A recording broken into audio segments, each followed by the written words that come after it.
Stanford University. Let me welcome you. My name is Kelly McGonigal. I am your hostess for this party we're going to have this quarter. I'm really looking forward to this. I was so excited when Continuing Studies asked me to invite my favorite psychologist at Stanford to come here to speak with you and speak with me so that you can really have an opportunity to see all of the amazing work that's happening by psychologists and by allied scientists, including neuroscientists and some folks from the School of Business, and what contemporary psychological science really looks like today and how it can be applied to answer personal questions and social issues. So to kick things off, I thought we'd play a little trivia game. Now here's the deal. You're playing for chocolate, for dark chocolate. So if you don't like dark chocolate, you can keep the answers to yourself and let someone who does want the chocolate win. The other thing is you're going to use a little bit of self-restraint here, so we don't all call out the answer at once, but you'll raise your hand and I'll recognize someone with a little gleam in your eye and I'll call on you. So let's go with the first one here. The simple question, who is this famous psychologist? Everything that irritates us about others can lead to an understanding of ourselves. I did see a hand right away. Who is this? No. It's Carl Jung. Okay, good work. They're applauding you, but they're also a little bit jealous. That's why the applause wasn't that strong. Close by. Okay, now while you're gonna pick the one you want while I show us the next. Okay, guys? Wait, okay, but at least, wait, hands down. At least let me read you this quote. The great question that has never been answered, and which I have not yet been able to answer despite my 30 years of research, is what does a woman want? What does a woman want? You can answer either question. Who is it? It's Freud. It is Freud. Good work. I don't know what a woman wants. Anyone? Oh gosh, thank you very much. Oh, almonds. Almonds, all right. Okay, next up, they're going to get a little bit harder, but I think let's see. This one may be the hardest of all. Aren't that many famous female psychologists from the history of psychology. But this woman said it is difficult to hold an open mind over an extended time, and yet that is what is required of the scientist. And it is required also increasingly of the ordinary citizen in this age. So true now as when she said it. Who is this famous psychologist? Now, I see a hand in the back. Yes, you. No, it is not, but good guess. No, but also good guess. Pink. Yes. No! Yes, you. No, okay, folks, are we just guessing women from psychology? No, okay, stop. Does anyone actually know who this is? I think it's Mary Curie. No, was she a psychologist? Okay, wait, last guess before I give you a clue. No, okay. Think strange situation. Now does anyone know who it is? It is, it's Mary Ainsworth. Good job. Take your pick. Here, grab them all, or you know what you want? Okay, next up, a Stanford psychologist. Who's that? You in the middle. It is Phil Zimbardo, the early days. Do you want peppermint in dark chocolate or extra dark chocolate? Okay, great. Will you pass this back? All right, guys, one more. This one, I don't know. But a really excellent point of view. Every social problem is in part a psychological problem. The job of the psychologist is to define the psychological element in social problems and to create interventions that target this element. Who is this famous psychologist? Greg Walton, yes, congratulations. Woo! Who I will be introducing formally in just a minute. Thank you. Peppermint or dark? Oh, dark, please. There you go. Thank you. Good. I got the one I wanted too. You guys are so great. You left me the flavor I was hoping would be left. Okay. So before I introduce Greg Walton to you, just to remind you of the format of this course, every week we're going to have a different guest lecture who's going to speak to you for about an hour about their work. Then we'll take about a 10-minute break a little bit after 8 o'clock. After that break, I will be interviewing the lecturer on stage, a little conversation about how their work might relate to interesting problems in the world or your personal life and other interesting things like that. And then after maybe 15 minutes of that, we'll turn it over to you for you to ask questions or make observations or comments about the things that you've heard. So now it is my pleasure to introduce you to Greg Walton, who is a professor of psychology here at Stanford and also did his undergraduate work in psychology at Stanford when I was a graduate student. I mean, you've come a long way. He's best known for his research on academic interventions, stigma, and stereotype, but he's also done work on a wide range of topics, including willpower, which I know some of you are interested in, voter turnout, stereotypes, social influence, and how it is we construct a sense of identity, how it is we know who we are. He also was recently named a rising star by the Association for Psychological Science, and I think we're going to have a really great lecture. It is a pleasure to come and talk with you today, and I'm very much looking forward to hearing your questions and your thoughts at the end, as Kelly said. The research that I'm going to talk about with you today and the ideas originated really in my youth as I grew up. I grew up and I was a perhaps young and naive child, and I thought it was such an amazing, wonderful thing to live in a country like America where there was such a thing as meritocracy, as an American dream, where people could rise up from different places and better their economic lives, improve their lives, to advance themselves. We could immigrate as poor people potentially, and have their children have a better life than themselves. And at the same time, as I was really committing myself to this ideal that I think all of us believe in a very deep way, I was aware of the massive inequalities that exist in our society between different social groups, the reality that many people perhaps don't have a fair shot. Many children go to schools that are poorly funded, that are ones that don't provide them the opportunities to grow and expand as other children have those opportunities.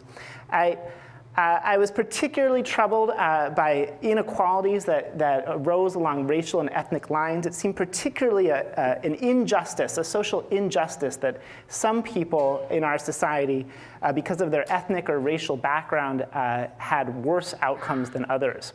I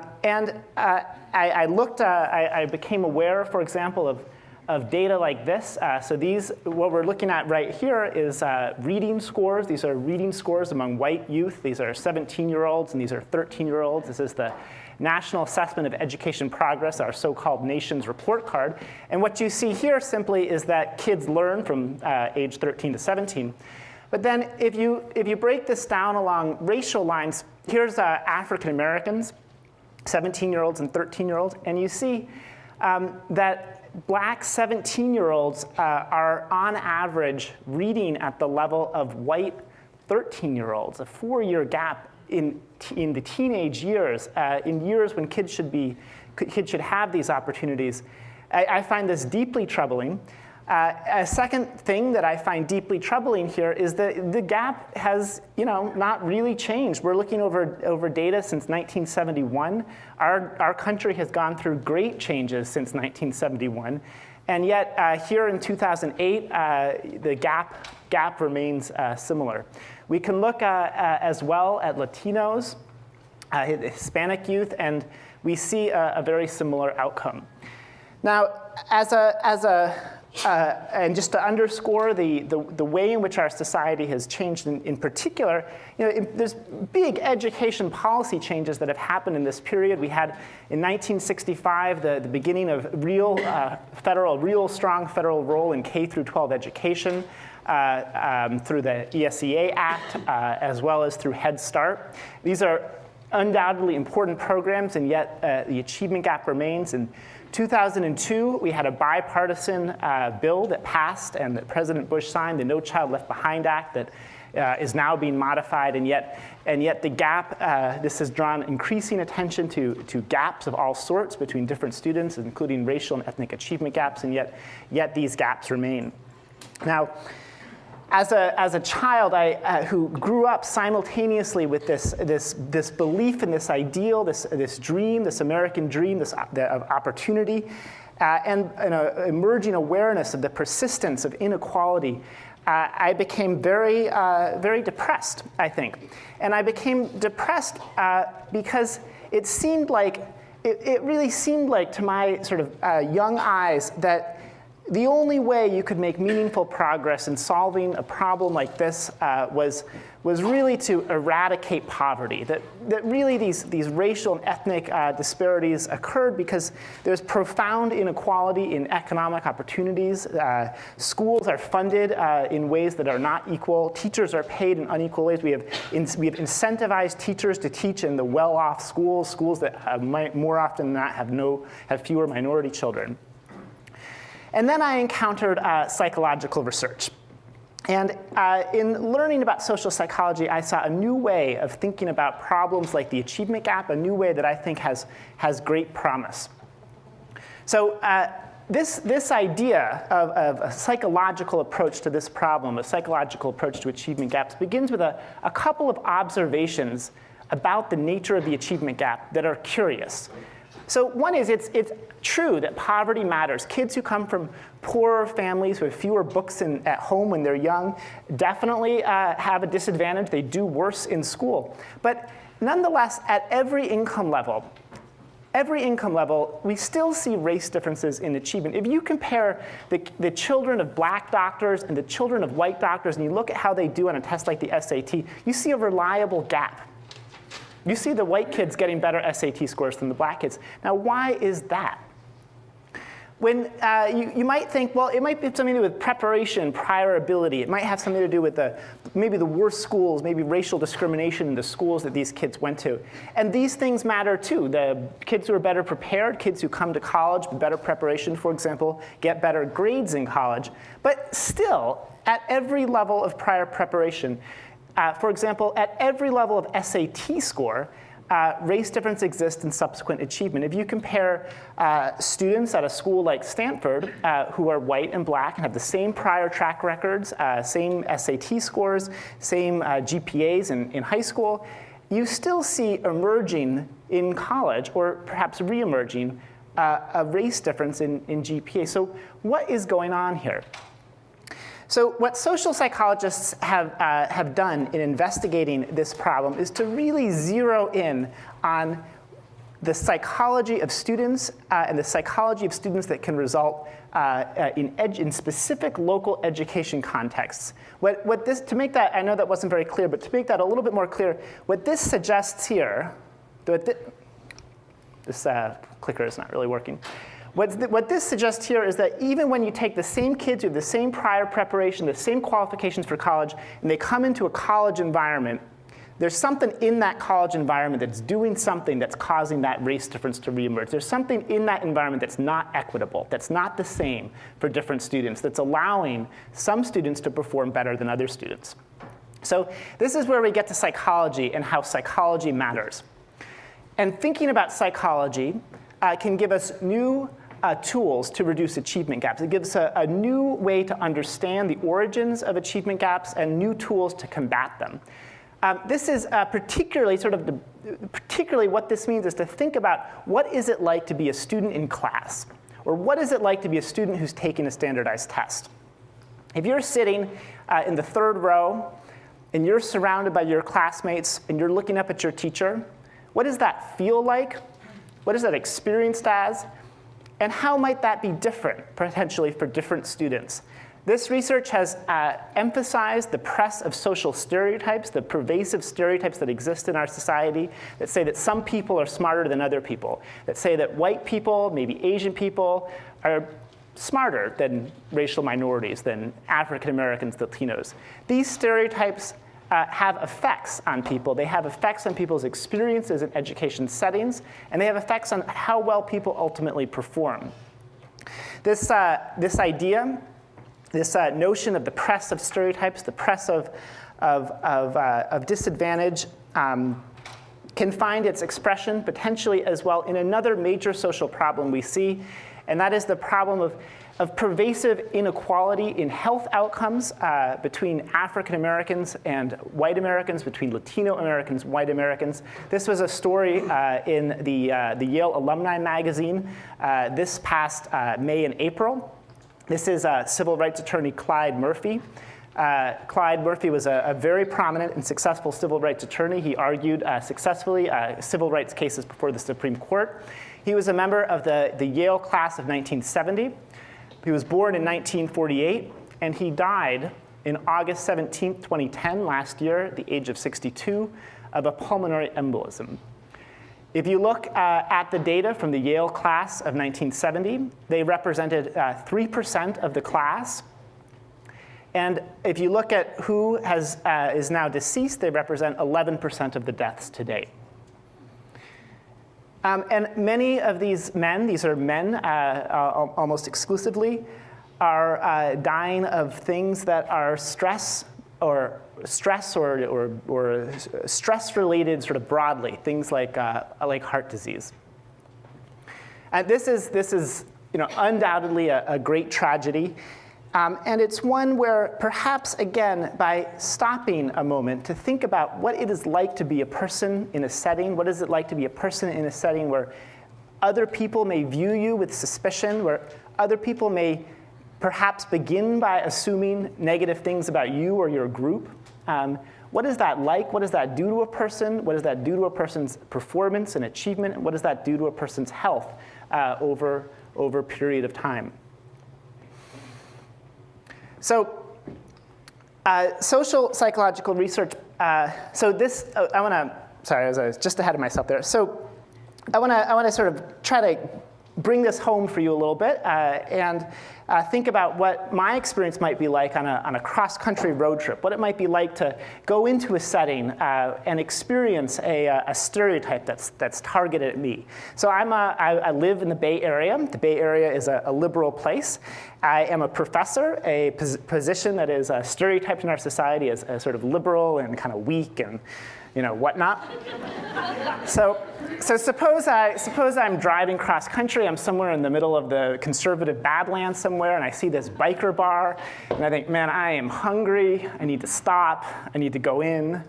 I need to go into this bar. I go into this bar. It looks like this. Suppose I start talking with some locals, and they say, "You're from San Francisco? San Francisco?" And then they say, "You're a professor? You're a professor?"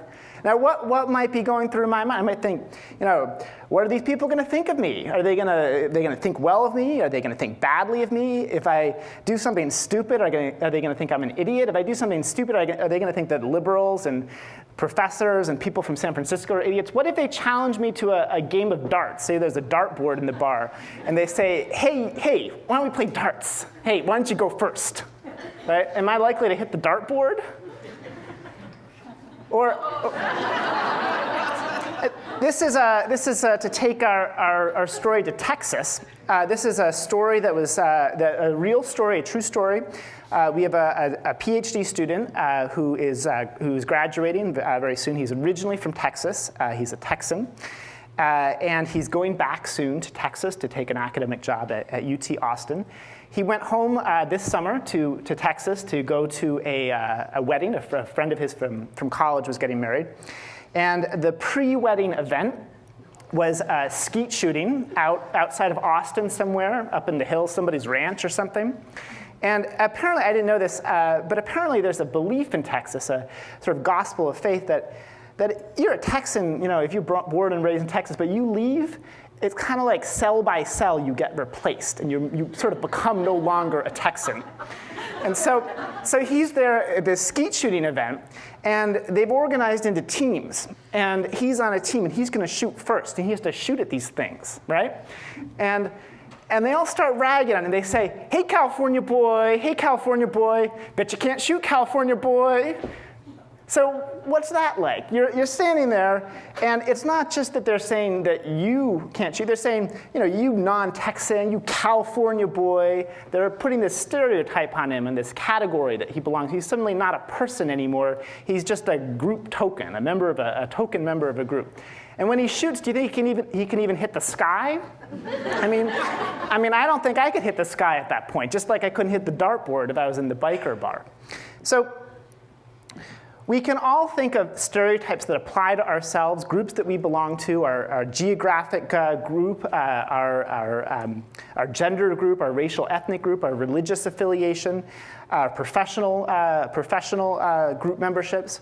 We can all think of these identities, and we can all think of contexts or ways in which these identities are negatively stereotyped, where there's negative stereotypes about them.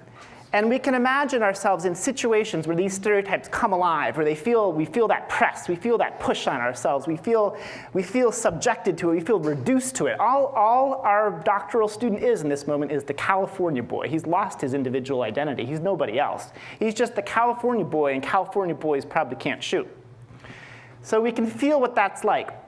What social psychologists have done is to try to bottle that in the laboratory, to really understand that in the laboratory, to see what that does to a person, and then to take that insight, put it in the field, and see if we can make the world a better place.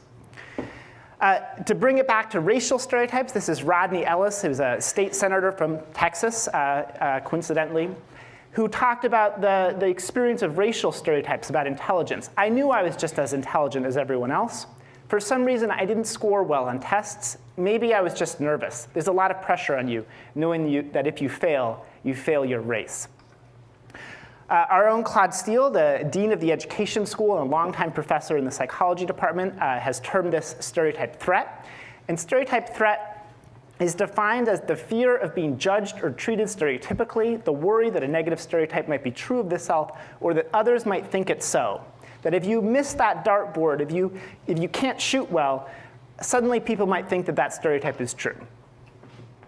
Professors, people from the Bay Area, we're weak, we can't throw darts, we can't shoot.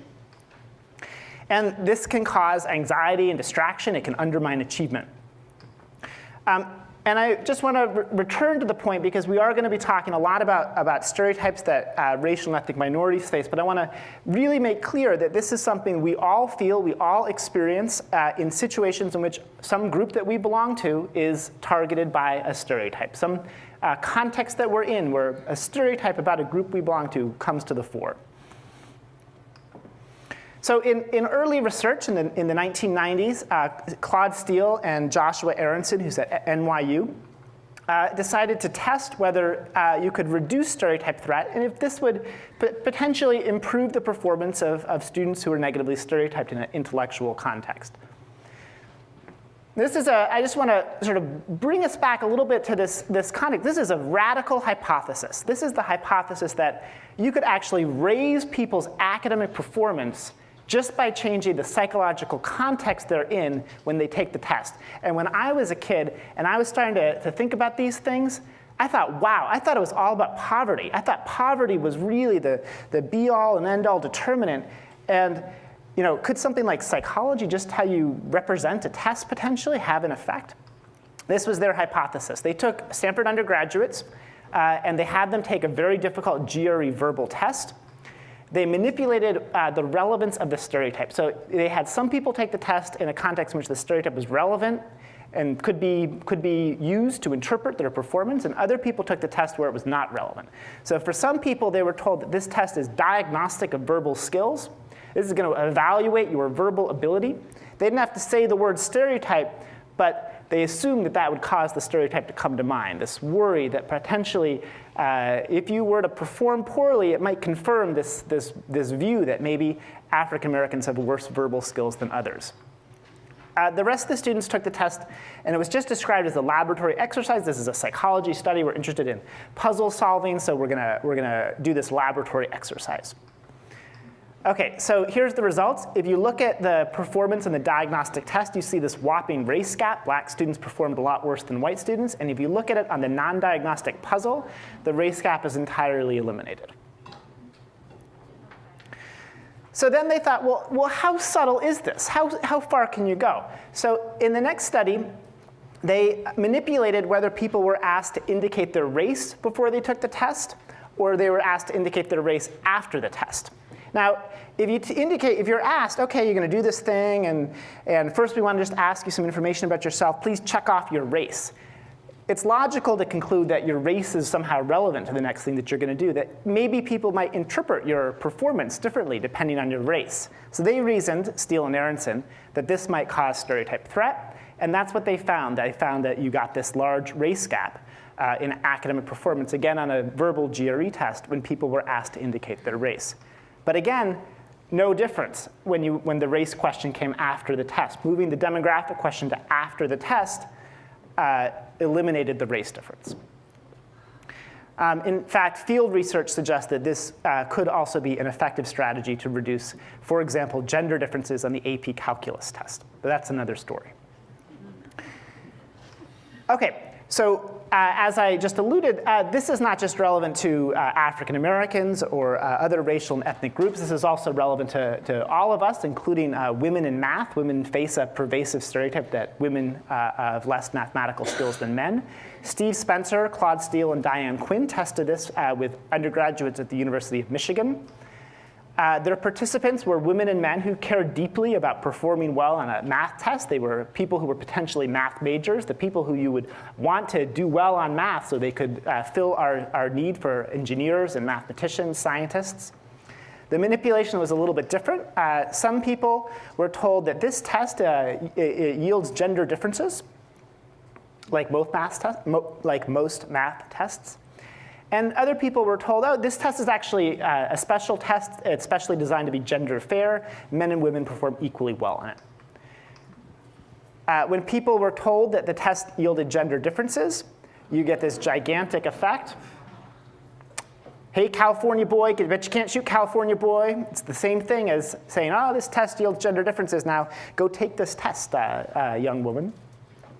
But when people were told that the test didn't yield gender differences, same exact test, there's no gender difference at all. So this had a positive effect on men's scores? Yeah, so this difference between the two green bars is not significant in any one study. But if you collapse across all the data, it is a significant result. So what that means is that calling to mind the stereotype, even even when it's done in a subtle way, not explicitly, it hurts the stereotyped group. But if you know that some other group is on the downside of that stereotype, some other group is going to be viewed with suspicion, you yourself perform better. It's called stereotype lift. So stereotypes exacerbate group differences in two ways. They push down the performance of the negatively stereotyped group, stereotype threat, and they lift the performance of others, typically of men and whites. OK. Now, an important step is to step back from the immediate testing environment, the environment in which you're taking the test, and consider more broadly what stigmatization or being under the scrutiny of a stereotype does to a person. This is the sociologist Irving Goffman, who wrote a long time ago in the 1960s, "The central feature of the stigmatized individual's situation in life is a question of acceptance." Now, if you feel that you are in an academic setting, if you're a woman in an engineering program, if you are an ethnic minority student, an African American or Latino student in an academic setting, you may wonder, perhaps more pervasively and more constantly than others, how people will treat you in that setting, what that will be like in that setting, if people will respect you, if people will value you in that setting. Just as if I walk into the biker bar and I think, who are these people? How are they going to view me? How are they going to treat me? Are they going to be decent to me? Are they going to respect me? Or perhaps will they not? If you're part of a group that's under the pervasive suspicion of a negative stereotype, perhaps especially if you're a member of a group that's numerically underrepresented in a setting, if you're a woman going into an engineering environment, there's lots of other women, it might be fine. But if you're a woman going into an engineering environment and you're the only woman, that might be more likely to cause you to wonder if other people will accept you. We see this in the testimonials of some prominent people. This is a woman who graduated from Princeton University, My experience at Princeton have made me far more aware of my blackness than ever before. No matter how liberal and open-minded some of my white professors and classmates try to be toward me, I sometimes feel like a visitor on campus, as if I really don't belong. It often seems as if to them I will always be black first and a student second, a token of a group. Does anybody know who this might be? Yes, it's Michelle Robinson, now Michelle Obama, writing in 1985 in her senior thesis at Princeton. Obviously, she's somebody who has been very successful in her career, has done exceedingly well. And if people who are as successful as Michelle Obama experience this kind of thing in an environment like Princeton, it suggests that this worry may be very pervasive. This is Sonia Sotomayor at Princeton about 10 years previously. I'm not picking on Princeton. These are just the good examples I have. At Princeton, I felt like a visitor landing in an alien land. I have spent my years since Princeton at law school in my various professional jobs, not feeling completely a part of the world I inhabit, a sense of being apart, not being fully connected, not really being integrated into the social, the main powerful academic and professional environments that she has done so well in. So this idea is one that I think we can all, sorry, let me get to that in a second. We can all empathize with and relate to in context, different contexts potentially in our own lives. What it does, I suggest, is if you are constantly wondering, if you walk around with in the back of your head this question, what do other people think of me? Do I belong here? It leads you to view that social world differently. So here are some events that college students experience. These are actual events experienced by college students, and in surveys, a lot of what people report having happened to them on a daily basis is social, and a number of the social events are negative. These are things like, everyone is going out without me, and they didn't consider me when making their plans. My teacher canceled her meeting with me. My usual friends weren't at dinner. Not getting an email back from a peer. I felt bad. I haven't gone on any dates in college. Not being recognized at awards dinner when I deserved it. Dumped by a girlfriend. My boyfriend didn't call. People also, of course, say things that aren't necessarily social, like I'm working on a paper that's due tomorrow and I have writer's block, or something like I found a dead mouse under a pile of my clothes. The woman who reported this particular incident also told us that her boyfriend had gotten rid of the mouse. They'd spent a quality time together that evening, so it had a certain social quality. Now my point is this. We all, when we go about our daily lives, in school, in our professional settings, we all have positive and negative experiences like this. This is sort of the bread and butter of daily social life. There's nothing extraordinary about these things. And yet, if you are constantly wondering a more global question, if you're constantly asking yourself, do I belong here generally, these events might come to carry a different meaning. If you are going about your daily life and part of you in the back of your mind is asking, I'm not sure if I belong here. I kind of feel like an alien in an alien planet here. I feel different. I feel like I don't quite fit in. I don't know if people respect me or value me. Then if something happens, like you send an email to a peer and you don't get a response back, that might feel like it might feel diagnostic. It might feel like, that's proof of my suspicion. It's proof that I might not belong here. If you're not having that worry, if you don't have that question of belonging, then it's still a negative event. These are all no doubt negative events, but it might not carry that global meaning. So this is an idea that we termed belonging uncertainty, a pervasive uncertainty about belonging, especially for students from underrepresented or negatively stereotyped groups. Questions about belonging may be pervasive. They may be more pervasive than for others. And what this does is it ambiguates the meaning of negative social events. That is, when a negative social event happens, it raises the prospect that maybe it means more. Maybe that event has a global meaning. It might mean I don't belong in general. And if you in turn infer a threatening global meaning, if you infer from the fact that your friend didn't write you back on your email, if you infer that you don't belong, you can imagine how that could set in motion a negative recursive cycle. Your friend doesn't write you back, and then the next time you see your friend, you say, hey, why don't you write me back? Or maybe your friend doesn't write you back, and then you just decide that's no longer your friend and you stop engaging with that person. Either way, you might lose friendships in that setting. You might actually substantively start to have weaker social ties in that environment. And that, I mean, in the long term, in an academic and professional setting, might be very damaging. Now, we looked at this in a very simple way in a small study I want to describe to you before I describe a field experiment, an intervention field experiment. In this study, we just had black and white college students. We asked them to list 2 friends of theirs or 8 friends of theirs that they have who are either in computer science or who would fit in well in the field of computer science. So your task is simple. All you do is list 2 friends or list 8 friends who would fit in well in the field of computer science.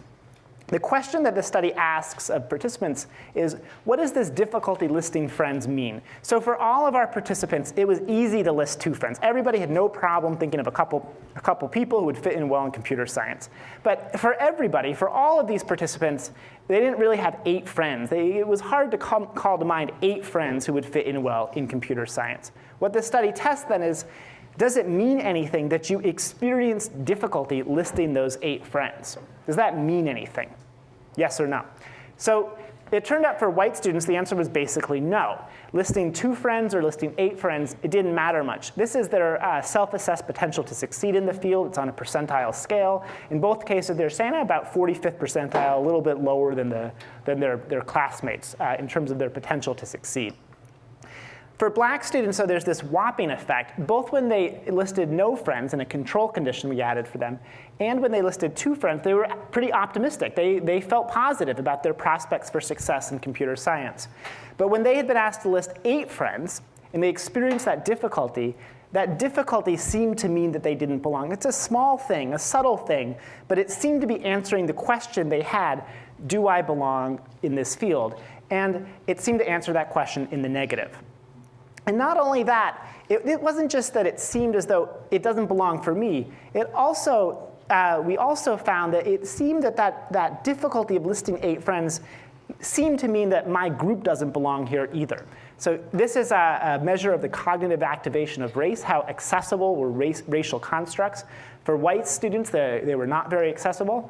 But when black students had been asked to list 8 friends, all of a sudden, race seemed to pop into the mind. Suddenly, race seemed relevant. We didn't do anything, we didn't say anything about race beforehand, but here, race seemed to be relevant. And then we asked people one more thing. We gave them some statements from peers who were expressed interest potentially in majoring in computer science and in another field.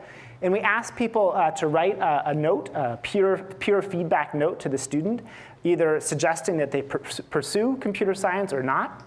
White students are pretty encouraging in both conditions, encouraging of a same-race peer. They were also encouraging of black peers. But black students, although they were encouraging of a black peer to pursue computer science when they were in the non-threatening conditions, when they hadn't had that difficulty, when they had the difficult task of listing 8 friends, suddenly they started to discourage their same-race peer, their black peer, from pursuing the field. Suddenly, it felt like this isn't a field for me. It's not really a field for people like me. It's not right for us. So this is the kind of small social threat, this difficulty of listing friends, that can be very reasonable and very adaptive in many contexts. In contexts where people can really experience prejudice, where people can really experience negative stereotyping, it's very important for people to be sensitive to subtle cues that those negative things may happen. But they can also have these deleterious consequences for something like academic motivation. So what we decided to do next was to try to change these inferences, to change how students respond to social adversity in school. That is, to change the meaning of negative social events. We couldn't change the negative social, we can't make everybody's life be a bed of roses. We can't actually make everybody experience just positive stuff. But we wanted to try to change how people think about the negative things that will inevitably happen to them. So we decided to try to do an intervention in the field to change how students understand social adversity in school. And we wanted to know, would this raise minority students' achievement? Would it potentially set in motion a self-sustaining process that might improve students' outcomes over time? Maybe this would improve health too, potentially. Maybe developing a sense of being more integrated in the school setting to feel like you belong more in this important social environment. Maybe that might be relevant to health. We know from a lot of research that one of the most important predictors of positive health is positive social relations. A very serious predictor of poor health, for example, is loneliness. So here, by trying to help students feel more secure in their belonging in this important setting of school, we wanted to see maybe this might have effects on health. So this is what we call the social belonging intervention. And again, it's designed to specifically to prevent stereotype students from globalizing negative experiences in school as evidence that they don't belong. We can't prevent negative experiences from happening to people. Subtle negative experiences, people are going to have those happen. That's part of life. But we want to prevent them from having this broad global meaning that's broadly threatening. This is what's called by psychologists an attributional retraining intervention. That is, it's designed to change the attributions that people make for negative events. So if our participants walk into the study are assuming that when something bad happens, the reason why it's happening is because they don't belong in general. We want to change that attribution and make them attribute the negative events or negative feelings they have to something innocuous. So our participants were first-year college students, and they learned that doubts about belonging in college are common at first and short-lived. So they saw some survey statistics, and they read some representative quotations that were attributed to an ethnically diverse group of juniors and seniors. One of the quotations said, "Freshman year, even though I met large numbers of people, I didn't have a small group of close friends. I had to remind myself that making close friends takes time. Since then, I've met people, some of whom are now just as close as my friends in high school were." This says everybody goes through tough times. The transition to college is a hard transition. Everybody has negative things that happen to them. Everybody has, difficulty making friends, difficulty making close friends, difficulty finding their academic niche or making relationships with an academic setting that they want to pursue. Everybody has different kinds of difficulties, but people have difficulties. It's hard. And it doesn't mean you don't belong. It doesn't mean your group doesn't belong. If you stay with it with time, eventually you'll come to feel at home. Now this intervention, it's not one that is going to blind people to racism that exists in the classroom, for example. It's not one that's going to make people unaware when real racist incidents happen. It's just designed to take the edge off negative events that are subtle in their meaning, to prevent them from carrying this global threatening meaning. There were a number of different control conditions. For example, some students learned that peers' social political views became more sophisticated over time. Some people learned that peers get used to the physical environment in college over time. And importantly, we didn't just give people this information. We didn't just say, here, take it. Take it and live your lives. We delivered this idea that everybody worries at first about their belonging, but it gets better with time. We delivered it in a very impactful way. The intervention only lasted an hour, but it was a powerful hour. So in both conditions, we reinforced the message using what are called saying is believing techniques. So students wrote. They wrote for about half an hour about how their own experiences in the transition to college. They wrote for about half an hour about how their own experiences in the transition to college illustrated the themes that were emphasized in the intervention material. So students in the intervention condition, this is at the end of their freshman year, they wrote about how they too worried at first about their belonging, but how this got better with time. And they believed, moreover, that these essays would be delivered to next year's freshmen in orientation to help improve their transition to college. Then they delivered their essay as a speech to a video camera. This was a large and imposing 1980s style video camera. And it was designed to make our participants really feel the impact of their words, to really endorse this idea, to connect it to their own experiences. This is a way in which to make our students believe themselves to be benefactors rather than beneficiaries. This is not an intervention in which people are told you are now going to receive an intervention. We did not want to stigmatize our participants in that way. That could obviously undermine the treatment message. And we wanted them to connect it to their own lives and feel the importance of that idea by expressing it to an audience that they cared about through the saying is believing tactics. Okay, so let's see what this did. We tracked our participants from 2 different cohorts over 3 years. Again, the intervention was delivered in their freshman year. We tracked students through senior year. And the first thing that you see, this is black students in the control condition, is I think a very, very troubling line. This is a flat line. There's a little dip, a little recovery, but essentially this is a flat line. Students, African-American students in the control condition started off in college getting about a 3.5 GPA. They ended in college getting about a 3.4 GPA. And students are taking classes with all different class years, and yet there's no growth over time in their GPA. By contrast, the intervention condition participants showed this term-by-term improvement in GPA. Every term they got better. They were on a positive trajectory. It didn't just, the intervention didn't just simply put students at a higher level. It changed the trajectory of their performance over time. For white students, there's a slight rise in both conditions. If you collapse statistically for white students, you see them slightly rising over time.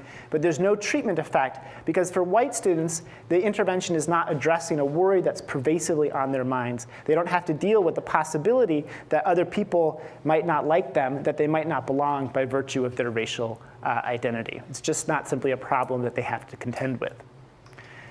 If you look at the achievement gap, you see over that 3-year period, this intervention delivered freshman year cut the achievement gap by half. Because the intervention has the effect of changing trajectory over time, the effect's largest later in time. So it cut the achievement gap senior year by 79%.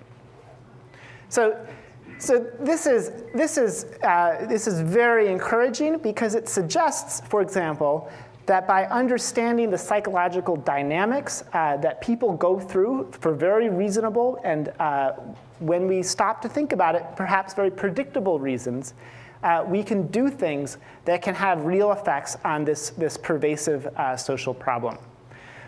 If you look at how the effects are distributed across the class, you see that the intervention condition is associated with a very large increase in the percentage of students who are in the top 25% of the class in improvement in GPA. It's associated with a dramatic reduction in the percentage of African-American students who are in the bottom of the class in improvement in GPA. If you just look at raw post-intervention GPA, who's at the top of the class rank, you see that there are very few African-American students in the top of the class in the control groups, but in the belonging treatment group, there's about 22%, which is what you'd want, given that we're looking at the top 25% of the class. And similarly, the intervention is associated with the reduction in the percentage of black students who are in the very bottom of the class. So the effects are widely distributed across the performance distribution. They're helping students go into the top of the class and stay out of the bottom of the class. Now, what's going on? How possibly could an intervention that's delivered freshman year stick with students and help them do better even senior year? How could that possibly be the case? Well, you might ask to start, maybe students remember the intervention and continue to benefit from this memory. Maybe it's like, junior year, you're studying for that tough midterm, you think back on a nice reassuring message you got back in freshman year. Now that's ridiculous, right? That's totally ridiculous. So when we did a survey with students at the end of college, right before they graduated, 80% of them said that they remembered the study back freshman year. We've asked them to tell us what they learned in the study. 8% could learn. We asked them, did the study have any effect on you? 14% said it had any effect. This intervention totally rearranged students, the African-American treatment condition participants, totally rearranged their college experience, improving it for the better. And we know that because of our random assignment to condition. And yet, for all students in all races and conditions, they're saying it had no effect on them. It's not happening through a conscious process. It's not happening because people are just consciously thinking differently. Instead, what it does is it protects students' sense of belonging in college. It helps them to continue to feel that they belong even when they encounter those inevitable slings of daily social life as a college freshman, sophomore, junior, or senior. So this gets a little bit technical. I'm going to try to make sure to keep it as conceptual as possible. But what we did is the first week after the intervention, we asked students, we wanted to ask the question, how did students respond when they experienced relatively high levels of adversity in school? So we had them complete these daily diaries. Each day, people told us how good or bad their day was, how much adversity they had encountered. And each day, they told us their feelings of belonging, both that same night and the next afternoon. And then we simply calculated for each participant over the course of the week the correlation between those things. That is, for each participant, when you experience more adversity, do you feel worse? Do you feel like you belong worse? That's the question. OK, so this correlation indexes the degree to which people's sense of belonging goes up and down as you experience good and bad stuff. OK? Here are the results. For white students, essentially the answer in both conditions is they're not related. That is, when white students experience good events and when white students experience bad events, they reported similar levels of belonging. Their belonging was not sensitive to these daily events. But for black students in the control condition, there's this very strong negative relationship. When they experienced bad stuff, the more bad stuff they experienced, the worse they felt about their belonging. The bad stuff seemed to carry this meaning. It seemed to imply when you emailed somebody and they didn't write you back, it seemed to mean it made me feel I don't belong. And the intervention entirely eliminated that relationship. So no longer did these negative events cause this up and down fluctuation. And statistically, this mediated the improvement in GPA for African American students. That is, this process, this psychological process, statistically accounts for that boost in GPA observed over the next 3 years. And you can think about that. You can think about what that's like. If you're wondering if you belong, and then something bad happens and you feel you don't belong, and then maybe you're sort of constantly feeling up and down about your belonging. You feel you don't belong when something bad happens. Maybe you respond in a way that doesn't facilitate building better relationships. That might ultimately sap you of the social and psychological resources you need to really achieve well. OK. So here's an example of this. This is a black woman in the control condition who wrote, "Everyone is going out without me, and they didn't consider me when making their plans. At times like this, I feel like I don't belong here and that I'm alienated." Everybody experienced the first sentence to the same degree. People experience this kind of thing in college. I think we've all been there. The intervention targeted this inference, and by changing this inference, it raised students' grades. What about health and well-being? Well, we assessed in this end of college survey people's happiness, their self-reported general health, their recent doctor visits, and we see these similar positive effects. This is happiness. The intervention increases black students' happiness. If you feel like you belong in this very important environment like college, it's not surprising that you're going to perhaps be happier. People's self-reported general health, this is a very standard scale. It's predictive of important outcomes. See the same effect in the control condition. There's this race gap. That is, black students report being less healthy than white students. But the treatment eliminates that race gap. We look at recent doctor visits. Again, no effect for white students, and a large effect for black students. Here, interestingly, it's the black students in the treatment who report far fewer recent doctor visits than any of the other groups.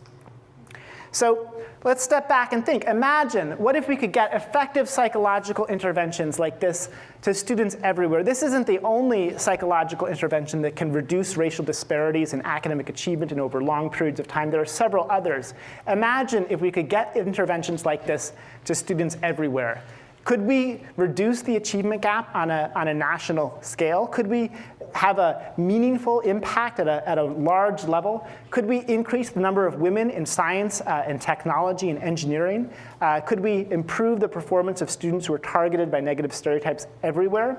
Could we improve people's health and well-being? Might this be a more effective approach to reducing racial disparities in health, perhaps, than some others?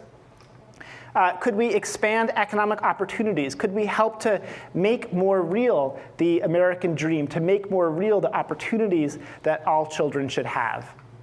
How would you do this? How would you scale psychological interventions? I'd be happy to talk about these issues more, but in brief, I want to just say a couple things here. One is, you want to first ask what should be scaled, and the answer is the key psychological message that is targeted by the intervention. So the intervention has a whole bunch of parts to it. There's that speech part, there's that writing part, there's all these different parts to it. But what's, am I doing this? I don't know, it's been on and off. It's a cell phone thing. Somebody's cell phone. It's a cell phone? So, you can easily do a psychological intervention in a hollow way. You can do the same exercises, but if you're not actively targeting this key psychological message, the idea that, in this case, the idea that everybody worries about their belonging, it's not about you, it's not about your group, and this too will pass, and you will come to feel at home in this school, that when something negative happens, it doesn't mean you don't belong. If you don't target that, then you're not actually delivering the intervention.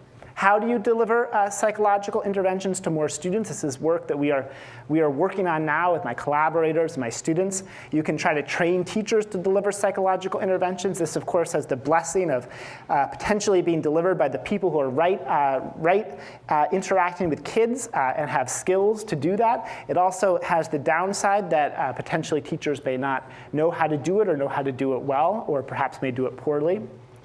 You can develop ways to deliver psychological interventions in controlled contexts, for example, online through online interventions, another approach that we are working on. Okay, psychological interventions are not silver bullets. These are interventions that are not simply separate from the structural issues, the economic disadvantage that I talked about before. If we want all children to be able to achieve to their potential, we have to both remedy psychological inequality and structural and economic inequality. If this was an academic context in which the teachers were terrible, students didn't have opportunities to learn, it doesn't matter what the psychological intervention is, it's not going to have an effect. A psychological intervention is not going to teach kids how to spell if the teacher isn't actually there teaching them to spell. What the psychological intervention can do is remove barriers that's preventing the kid from benefiting from the good teaching and good curriculum that the teacher has. So structural and psychological reforms are both necessary and they're complementary. It's also essential to use experimental methods to investigate educational reforms generally, but in psychology in particular. If it wasn't for the experimental methodology, we wouldn't be able to say that the intervention had these causal effects. Now, I want to close by addressing one final implication. I began by showing you these large and pervasive group differences in academic achievement. And research on stereotype threat invites us to think about these disparities in another way. The traditional interpretation is that when we see group differences in academic performance, when we see men get better math grades than women, or African Americans drop out of school more than whites, we usually assume that these entirely reflect real differences in students' ability. That is, the reason why women are getting worse math scores than men is because they're worse at math. But stereotype threat and issues of belonging suggest that group differences might in part reflect systematic biases that prevent minority students and women from performing as well as they are capable.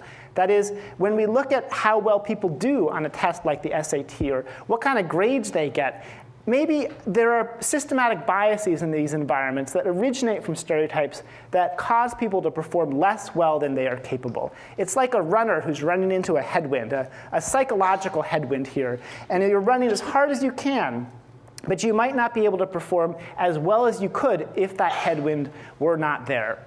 So how do we know that this is the case? We know it's the case because if you look at settings in which stereotypes have been taken off the table through randomized experiments in laboratory settings where you have conditions that remove stereotypes, through intervention field experiments where you remove stereotypes through interventions, women and minority students perform better than men and non-minorities with the same prior grades and test scores. That is, if you look at men and women who have the same SAT math scores, and you bring them in and you have them take a math test, and you have them take that math test in a condition that removes stereotype threat, on average, the woman does better. And her better performance indexes the amount by which that prior score, that prior SAT math score, underestimated her math ability. If you compare white students and black students in college GPA, and you look at them as their performance, and you look at students who have the same high school grades and the same college board scores, and you look at them in an environment in which you have actively removed stereotype threat, on average, black students get a better GPA. And that indexes the amount by which the prior grades and test scores underestimated black students' ability, and it's because they're running into a psychological headwind. This is what's called the latent ability effect. The idea is that ability is not fully indexed in common performance metrics, grades and test scores. That part of the ability of women and African Americans and Latinos, low social class students who face stereotypes is latent, is not present in their scores. And this carries a very important policy implication, and that is that in some sense, affirmative action and meritocracy are the same thing. That is, in some settings, in order to introduce a true meritocracy, in order to implement a system in which people are truly evaluated as a function of their merits and potential, we have to take groups into account. We have to take into account people's gender or racial ethnic groups, because if we didn't, we'd be discriminating against the woman or against the ethnic minority student. So the bottom line, psychological processes are essential to many social problems, including inequality in education and in health, many others. And understanding these processes can help inform novel, effective remedies to solve them. OK, I want to thank you very much, and I look forward to talking. So I want to start off with a question that actually I've asked you before, and we haven't had a chance to talk about it in much detail. So before Greg joined the faculty at Stanford, he actually served for a year working with Hillary Clinton as a, legislative fellow in Congress. And so I'm wondering if you can tell us what it was like to be a kind of science advisor or policy advisor for Hillary, and do they actually use science when they're shaping and voting on policy?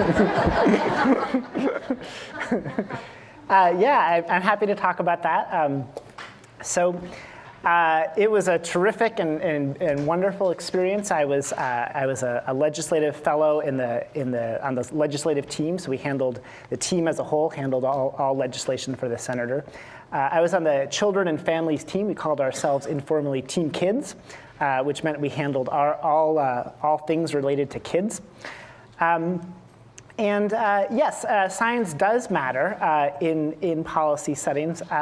One of the senator's long-standing interests is in children. She has an interest in that dating back to her days at Yale Law School when she worked in child development, and she has a great deal of expertise in it. The particular issues that were pressing at the time in the legislative calendar were ones that involved children in media, children in especially electronic media, as video games, for example, for babies have come out. There's been growing questions about maybe what might be the effects of those video games on children and children's development. There's a lot of research in psychology on some of these questions. For example, it is now known unequivocally that violent media, exposure to violent media, causes children to become more violent and aggressive. There is no doubt about that causal relationship after decades of research. I say that strongly, by the way, because a review article by the leading researchers in this area said in the abstract that the scientific debate about whether violent media causes violent behavior in children is over. So this is a very strong evidence base. And somebody said it's surprising. It was when I went to graduate school, I was dubious of this, and then I started to read the evidence, and it is very clear.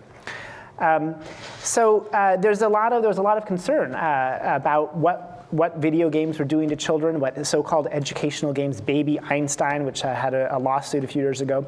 And Is that because it didn't turn babies into Einsteins? it didn't turn babies into Einsteins, yeah. It turned out to not be an accurate marketing claim.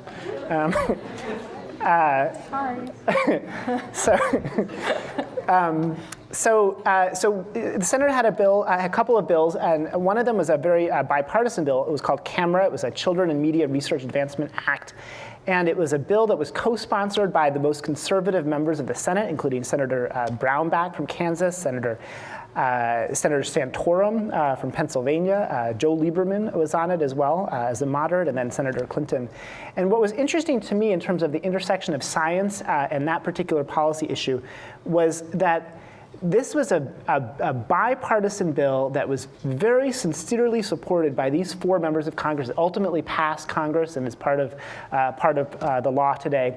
But they came to it from very different perspectives and for very different reasons. Senator Clinton is very empirically minded and was very sensitive to evidence and to scientific evidence and very interested in that. And for her, this was sort of a pragmatic question of child development and how we could understand the effects of these things, how we could get more information to parents so they could control what their children would be exposed to. For the more conservative members of this particular legislative group, it was a less empirical and more ideological perspective that led to the same policy. So the conservative members tended more to talk about in sort of more strongly, overtly moral terms about the filth of violence in the media and the filth of exposing that to young, impressionable children. So one of the things I learned throughout that experience was how many different influences there are on these major legislative and policy issues. Science is one of them, but there are others. There are value-laden perspectives. Of course, there are legal, procedural, other kinds of issues. And science is a player, but one of many players. Thank you. Welcome. Very interesting. So you've been outspoken in your belief that psychology should be used to design interventions, and actually co-authored a very interesting position paper arguing to psychologists, you need to get in the game, folks, and study these problems and design interventions. So I was wondering if you could tell us what you think that psychology can offer, maybe some other interventions that you appreciate, maybe ones you didn't design yourself, or problems where you think we have some research or some theories that could be turned into interventions. So let's start with education more broadly. Yeah, sure. So this is obviously an intervention that's directly related to education, but the work of Carol Dweck, my colleague. Who's going to be speaking here in a couple weeks? She has shown very beautifully how students come into school sometimes with assumptions about the nature of intelligence, that some kids just assume as a consequence of being in our culture that intelligence is fixed, that you either have it or you don't, you're either smart or you're not, you're either talented or you're not.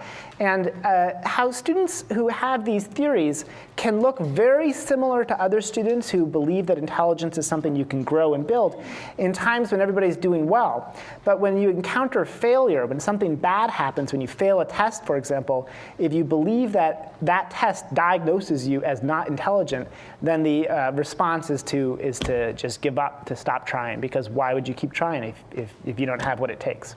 So that's a line of research that has been very important and influential for me personally and for the field broadly, and is important for education and child development as well. Do you think there's anything in education reform or policy right now that is absolutely unsupported by the evidence? I'm sure there are many things.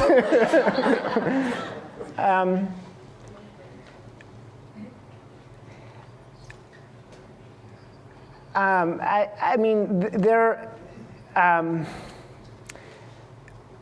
Yeah, I mean, so there are a lot of sort of big policy issues in education now, and there are sort of education is politically an odd thing where there are these movements, for example, where this is the next new thing that's going to solve all of our problems. In NCLB, it was testing. We're going to test everybody to death, and then we're going to know how to fix all the problems, and that's clearly not worked. There's sort of growing movement for charter schools. Charter schools, get the school boards out of the way. That's going to solve everything. that clearly doesn't work as a cure-all. So I think that what we need to do is to understand the causal dynamics that contribute to positive educational outcomes in a much more complicated way. That's why I wanted to emphasize at the end that this is not a silver bullet. Psychological interventions as a whole class can't solve educational problems, because we need to understand that if a kid's going to do well in school, there's going to be a whole lot of factors that have to come together for that to happen. That is, the teacher has to be a good teacher. She has to be well supported and feel positive, and she has to have curricula that she can deliver that's going to be appropriate to the student. There has to be materials that is age appropriate for the student. The student can't be being harassed. The student can't be, go to class hungry. The student can't be experiencing subtle psychological threats. There's a lot of things that are required to really optimize development and optimize learning and growth. And so I think that we need to resist sort of cure-all approaches, whether they're psychological interventions or testing or charter schools. I think we need to be more sensitive to the complexity. Now, you don't just study academic performance in college students, you also teach undergraduates. Greg is one of our core lecturers for the Introduction to Psychology program, so he has the opportunity to interface with undergraduates often in their very first year at Stanford. And I'm wondering how either your own research or other psychological theories influence how you teach in the classroom. Yeah, I think that one answer to that goes back to Carol Dweck's research, and it's very easy to see in a setting a fixed mindset sort of rear its ugly head. It has a way of popping up. We do an annual day, an orientation day in Psych 1 with the faculty and our Psych 1 research team and Psych 1 not research team, teaching team, and the teaching assistants, undergraduates, graduate students, people who work throughout the year to deliver Psych 1 as a class to undergraduates. And a couple of years ago, we noticed as a faculty that somehow, we asked people at the beginning to think about teaching that was important and impactful for them, teachers who made a difference in their lives, and the teaching assistants told these wonderful stories. And at the end of the day, we sort of realized that there had been this undercurrent of this belief that there's such a thing as a fixed teacher. That is, that some teachers are good teachers, and they have what it takes. They have that thing, and it was this fixed mindset that we hadn't intended, that we hadn't endorsed, but had sort of percolated up from our collective conscience. And so now I think we're mindful of that, and we explicitly try in thinking about teaching and working with TAs who are going to be leading seminars with students to really endorse explicitly the notion of growth, the notion of improvability, the notion that you try something, you see if it works. If it doesn't work, you find a new strategy. You're active in your growing of your teaching. So I think in many contexts in our lives, a fixed theory can become, and we have to resist that. Carol Dweck's research really beautifully attunes us to that. So let's switch over to public health or physical health in general. What are your favorite interventions that are based on psychological theory, or what theories do you think could be turned into interventions? Yeah, there's so many psychological. Psychology is so important in health, and there's so many possible answers to that. There's research. One of my favorite studies, a classic work in psychology, showed. This was work done in the 1970s. Work done in retirement homes that showed that people who the assumption at the time was that if you move into a retirement home, you lose your independence somewhat, and people can lose a sense of control over their lives. That is, it can no longer feel like you can control important things. Research showed that even subtle interventions that were designed to make it clear to people, residents of retirement homes, that they had control over important aspects of their lives, actually improved the health and well-being of residents of retirement homes. There's a dark side, though, to this story. There's a couple of different studies that tried to do this and did this effectively in the short term, but one of the studies had a negative consequence. And I think this illustrates the subtlety and importance of thinking about psychology. I think you know which one I'm talking about. This was a study in which the retirement home residents had visits from young college students. And the retirement home residents, in one condition, could control when these college students would come to visit them and for how long they would stay. This was designed to instantiate this sense of being able to control things in your life, to make sure that that was there for these people. Other residents were given the same amount of visiting, and they could predict when the visits would happen, but they couldn't control them. Other people got random visits, again, the same length of visits, but they couldn't control or predict. So this is absent the control and prediction. And then some people just got no visits at all. And in the short term, the first two groups, the group that had control and the group that could predict, did really well. They had this great measure of how much zest for life does the resident have, and they had a lot of zest for life, okay? But the problem was that then the college students, they went home. They went home for summer break. And then there were no more visits. And then they did a long-term follow-up. And to the author's great credit, he published the data from this long-term follow-up. And what you see is that the two groups of residents who had the control and the predict, they actually looked the worst on the long-term follow-up. They thought they could control something, but they couldn't. And in fact, there wasn't that long of a follow-up. There weren't that many people who passed away during the study, but nobody in the random visits and the no visits group passed away, and several people in the other groups did pass away, and that was an effect that approached statistical significance. So we need to that's an important variable, the sense of being able to control things in your life. It's important for our health. But we need to be very mindful of how we instill that and whether we can instill that in a way that has effects that have duration. That's an old study from the 1970s. And I think what I love about that story is that it demonstrates the values of science. That, if this were maybe a political issue, that could have been swept under the rug. Yeah. But that, scientists have the values to publish it so that people can learn from it. Yeah, you can imagine being that author who believes this theory, writes this beautiful paper showing these positive effects, and then thinks I'm going to follow it up long term and show these continued positive effects, and then sees this revert. You can imagine what that was like. I think he must have lost a lot of sleep. And there have been some other famous studies like that too in psychology, where there was a really positive finding in the beginning and it didn't pan out. Here at Stanford, we had that study, was it in the early 80s or the late 80s, that women who were receiving treatment for breast cancer, who were in a social support group, that they lived longer. And then every attempt to replicate that didn't find the findings. Yeah, I'm no expert in that. I know some people say that failure to replicate is because the original study got so much publicity that now it's sort of gospel. If you have breast cancer, you should get support groups. So, but yes, we don't know. Yeah. Lots of hypotheses about why. But It's been interesting to see how scientists will, in fact, publish the fact that they have not been able to replicate findings that got them tenure and got them funding. So one last question before I turn it over. So you've shown me some of the hate mail that you've received for studies like the ones that you talked about today, including the stereotype threat and the stereotype lift.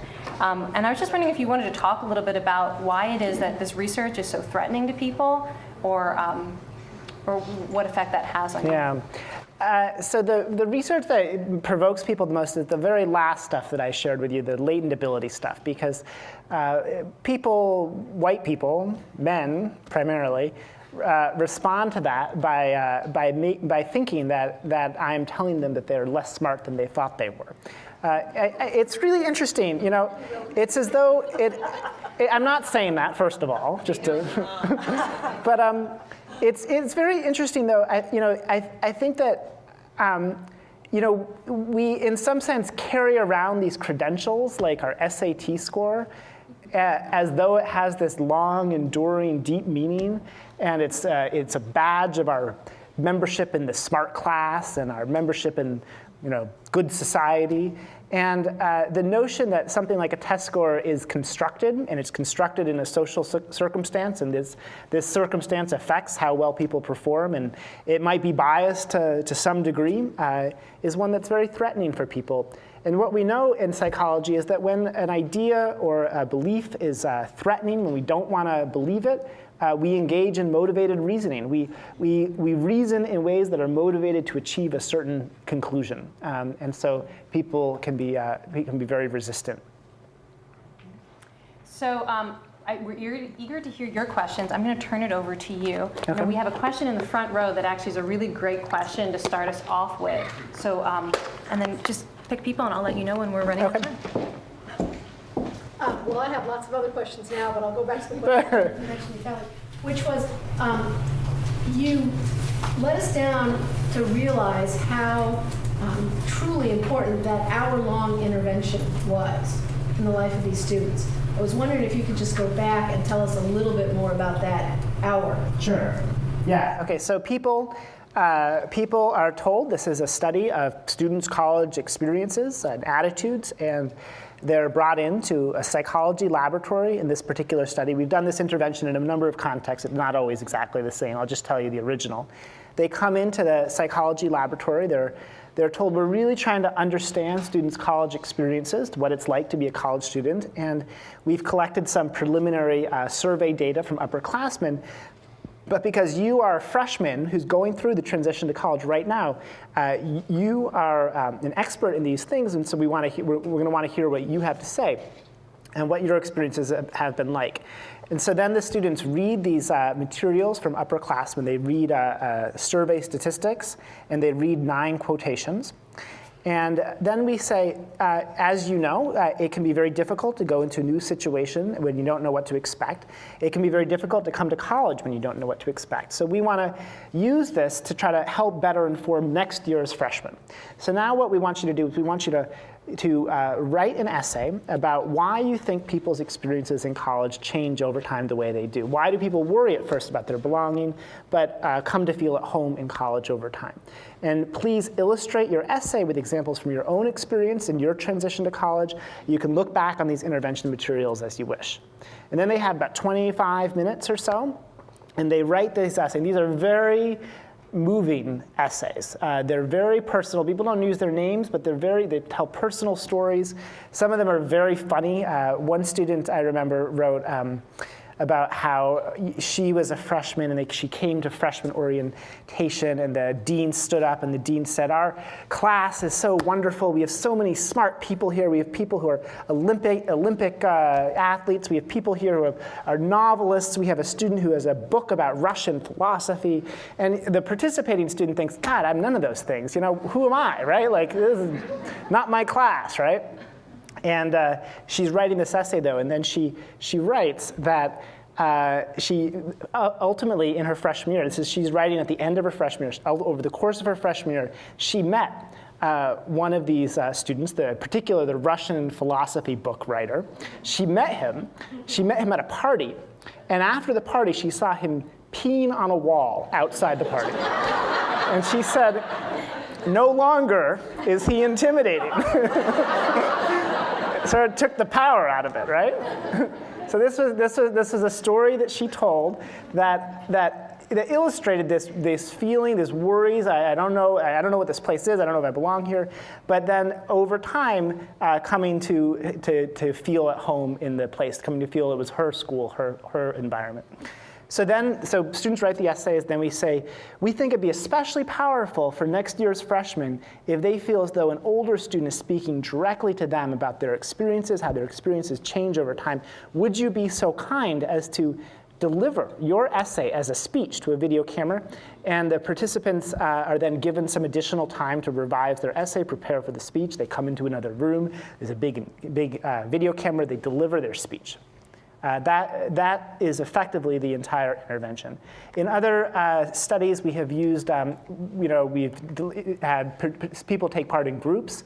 In some studies, we've had people write letters to a freshman instead of having to deliver a speech. It's a lot more of a portable technology. So, does that answer the question? Thanks. Yeah. Have you done your study at a predominantly black college or a Hispanic college? And if so, how did the data change, if it did? Yeah, it's a great question. So we haven't done this intervention at a predominantly black college. And related interventions, which you might think would have less effect in a predominantly black setting. That is a setting where people presumably have less reason to worry about these issues as a function of their race, have in some cases had positive effects. The jury is effectively still out, though. We don't know what the effects would be like in lots of different contexts, especially in this context. There is we do have another study, though, that speaks to this issue, where this was a study done of women in engineering at a university engineering program. The students were entered the program in their first year in the engineering program with a major already. They applied to the major itself. And we delivered an intervention like the belonging intervention and another intervention. And then we looked at how the intervention's effects affected women's grades in engineering as a function of their major. And what we found was that for women who were in gender-diverse majors, there is no effect. For women who were in male-dominated majors, the interventions eliminated a large gender gap in first-year GPA. So my expectation is that interventions like this will be most reliable and effective in settings in which people are in diverse environments where their identity is potentially at risk and potentially under suspicion. But there are some cases in which interventions like this have been effective, even in homogeneously black settings, for example, in inner city Chicago. And so there may be broader potential. Yeah. You talked about interventions that eliminate gaps.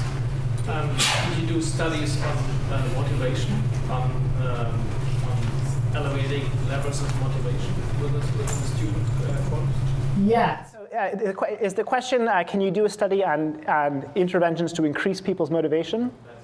Yeah. So there are certainly. So this intervention, in a sense, is one that's designed to remove a barrier so that people can exhibit the motivation they are assumed to already have, right? But you certainly can do interventions that would increase people's motivation in settings, for example, where they might lack motivation. And there are a number of different examples in the field of factors that are important for motivation that you can target and to potentially improve outcomes. Yeah, in the back. So if a student is making a faulty inference about their situation, I can see how the intervention can make a big difference. What about when they truly are in a hospital? Yeah. What if the student really is in a hostile setting?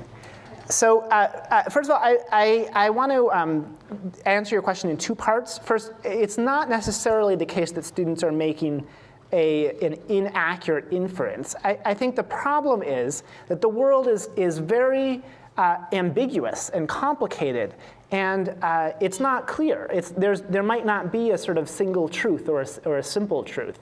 That is, if a black student, for example, sends an email to a peer and doesn't get a response back, might that potentially mean that they don't belong there? Might there not be racial bias that's causing that to happen? There might be. We don't know. We couldn't say.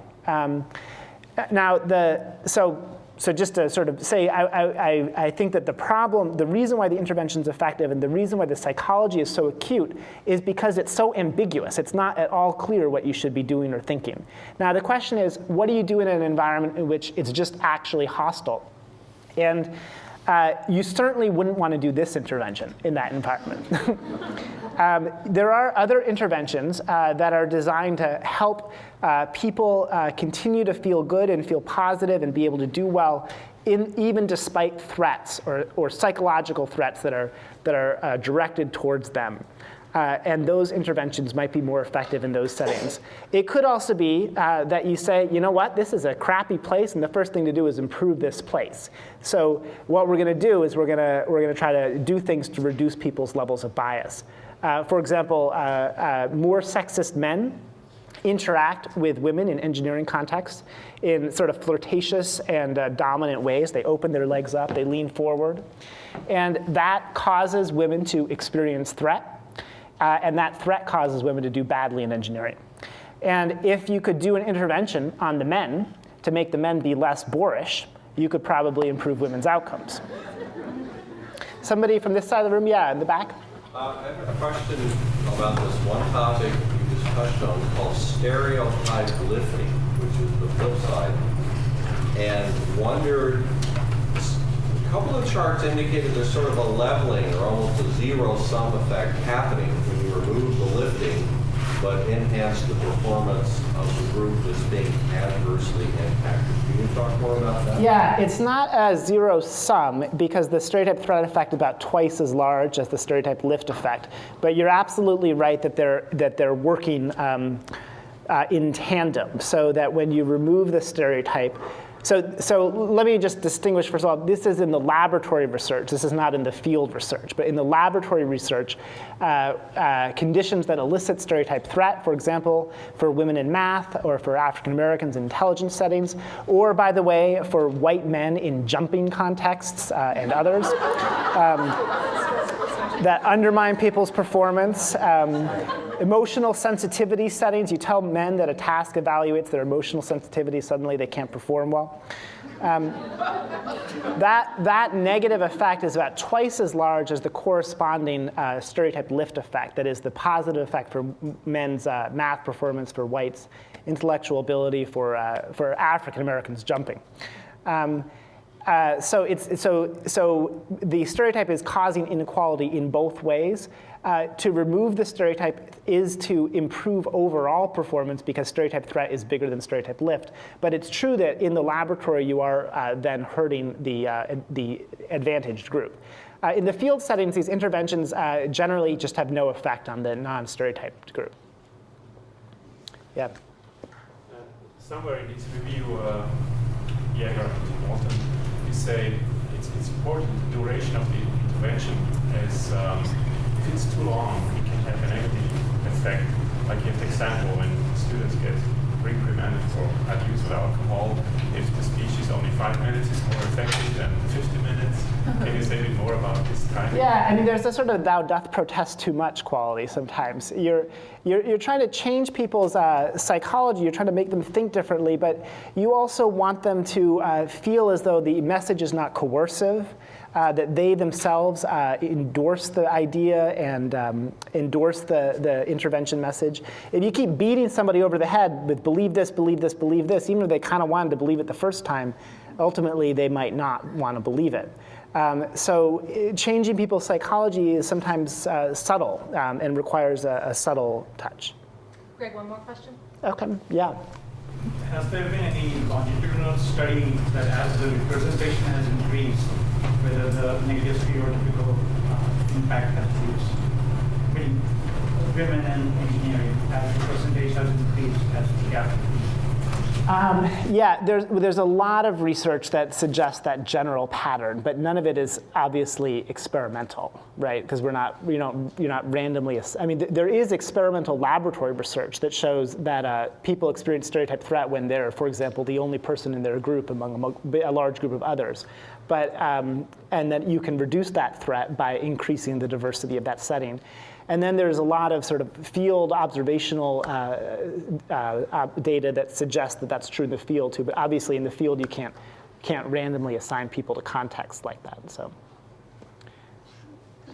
Okay, thank you very much. Next week we're going to have Professor James Gross talking about different strategies for handling difficult emotions like anger and fear. If you were one of those no email people, come see me. Have a great week. Thank you very much. For more, please visit us at stanford.edu.